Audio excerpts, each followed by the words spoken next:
If you drink water, breathe indoor air, or microwave leftovers, you're already in the microplastic story. Microplastics aren't just out there in oceans. They show up in drinking water, food, household dust, and even inside the human body. This video is a beginner's guide, but it's built like a plan. In the next few minutes, you'll learn what microplastics are and the 3 easiest places to reduce exposure at home.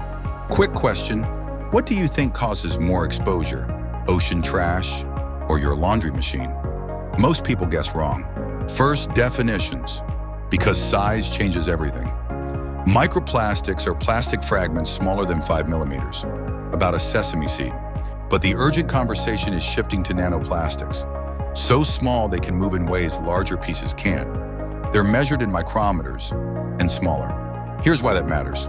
Smaller particles can slip through filters, both in machines and in the human body. Microplastics come in 2 main categories, primary and secondary. Primary means they were made small on purpose. Secondary means they broke down from larger plastic over time. Even if microbeads are reduced in many places, microfibers are everywhere. Synthetic fabrics shed tiny threads when washed, dried, and worn. If you only remember one idea from this video, make it this. Exposure usually comes from friction, heat, and wear, right where you live. Let's map the home sources fast, starting with indoor air and dust. Indoor environments can hold surprisingly high levels because fibers shed, settle, then get stirred back up. Carpets, upholstery, and even your clothing can feed that cycle. You don't need to panic, you just need to know where it's coming from. Now water, the daily exposure you repeat without thinking. Tap water and bottled water both test positive in many studies worldwide.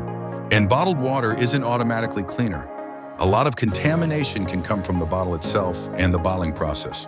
The biggest mistake people make is thinking, any filter is enough. Taste filters and particle filters are not the same thing. Many pitcher filters use basic carbon meant for taste and odor. To trap microplastics, you need very fine physical barriers, like reverse osmosis or advanced carbon block systems. If you want the strongest set it and forget it approach for drinking and cooking water, reverse osmosis is the top-tier option. I'll link a few expert-vetted systems in the description. Next, food, because microplastics don't just show up in what you drink. They can enter through packaging, heating, and even everyday prep tools. One of the easiest changes, never microwave food in plastic.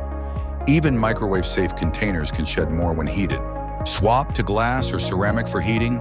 It's one of those small habits that can cut a big chunk of exposure. Here's another weird one. Cutting boards. Plastic boards can shed tiny particles from knife contact right into the food you're prepping. Switching to wood or bamboo is a straightforward upgrade. Not perfect, just better in a high-friction zone. Cookware matters too. If non-stick surfaces are scratched or overheated, they can shed particles, especially when you're cooking at high heat. So what about the microplastics in humans headlines? Here's the calm, accurate version. Detection is real, but long-term outcomes are still being studied. Researchers have detected plastic particles in places we didn't expect, like blood, lungs, and placenta. That's why nanoplastics get so much attention. Potential risks being studied include inflammation, oxidative stress, and cell-level disruption. And then there's the second issue, plastics can carry chemicals. Think of microplastics as tiny vehicles. They can pick up and transport additives and pollutants, like BPA, PFAS, and heavy metals, depending on where they've been. Okay, here's the part that makes this actionable. You don't need to solve global plastic pollution to reduce your personal exposure. Focus on 3 controllable zones.